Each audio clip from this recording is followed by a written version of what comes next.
An injured climber is expected to recover after a rescue on Mount Shasta.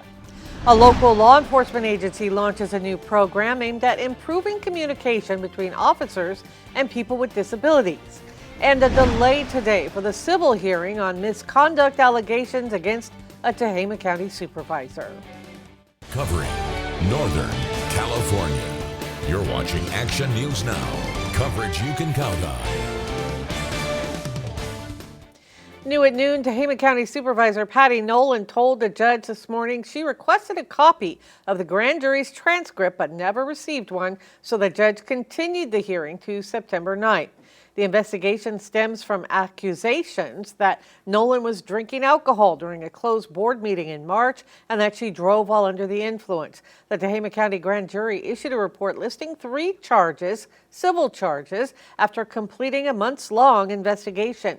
Tehama County DA Matt Rogers filed the charges that include illegal recording of closed session discussions, intoxication while in the performance of her duties, and illegal removal of confidential material from a closed session meeting. If convicted, Nolan could lose her seat on the board. Also new at noon, Glenn County detectives are working to identify a man found dead along Highway 99 West between Artois and Orland. The sheriff's office says a sergeant on patrol came across the body last Thursday, August 7th, lying on the side of the road near County Road 28. The man is described as a white male, 25 to 35 years old, with strawberry blonde hair and tattoos on his body. Anyone with information is asked to call the Glenn County Sheriff's Office. An injured climber was rescued on Mount Shasta. Officials with the Shasta Trinity National Forest say he lost control while glissading on Sunday in Upper Avalanche Gulch near Red Banks. That's about 13,000 feet in elevation. Glissading is sliding down a snow-covered slope while seated, often using an ice axe to control speed. But in this case, the climber's axe was ripped from his hands. He couldn't slow down, and he tumbled several hundred feet. The Mount Shasta Climbing Rangers and CHP Air Operations hoisted him to safety. He was flown to Mercy Medical in Mount Shasta City for treatment. This is a live look from the Inskip Hill Alert California camera showing blue skies today. More warm, if not downright hot temperatures in store. We check in with Court Klopping for the very latest. It's fair to say hot, Linda. It's hot out there today. It's just not as hot as it was yesterday. And here's the view right now from the West Peak camera. This is northwest of Redding in Shasta County, looking southeast over the valley. And you're just seeing sunshine today. Looks beautiful as you just look out and about.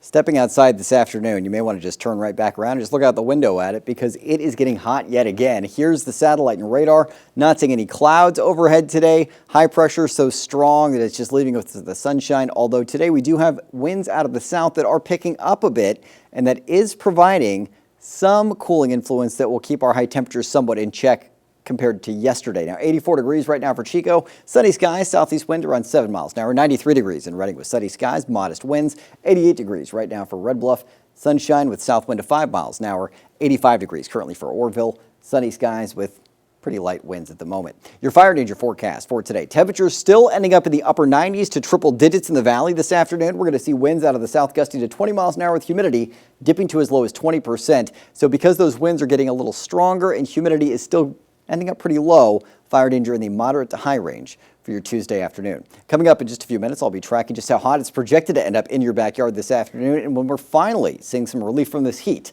on the horizon in your forecast. All right, thank you, Court. New at noon, the Sutter County Sheriff's Office is launching what's called the Blue Envelope Program. Basically a logo alerting officers are dealing with a person diagnosed with a condition or disability, like autism spectrum disorder, dementia, anxiety, or other conditions that might require additional accommodation or awareness during interactions with law enforcement.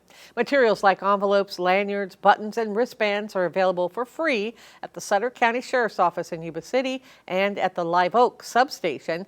The Sheriff's Office says it is not a registry and is entirely voluntary and self-implemented.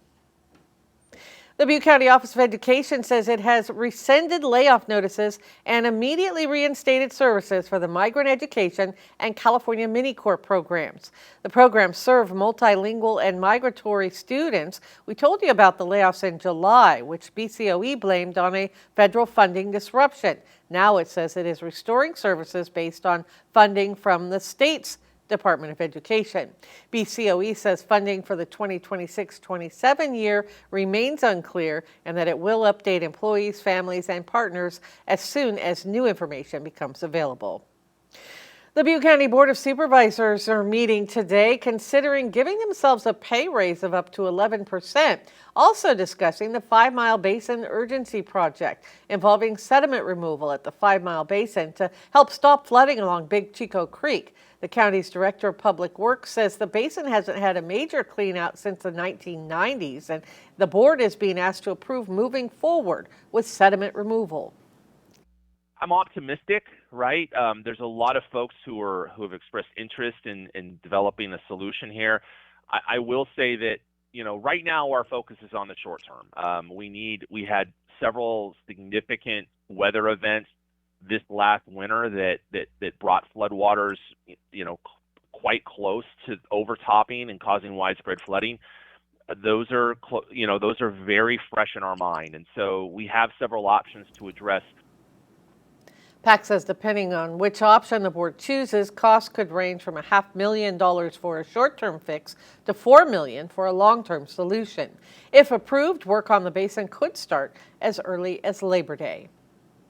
President Trump's plans to take over control of Washington, D.C. streets kicks into gear today with the Department of Justice meeting with city leaders and the D.C. National Guard mobilizing. As Torian Small shows us, it comes as the president is also preparing for a meeting this week with Russian President Vladimir Putin in an attempt to end the war with Ukraine.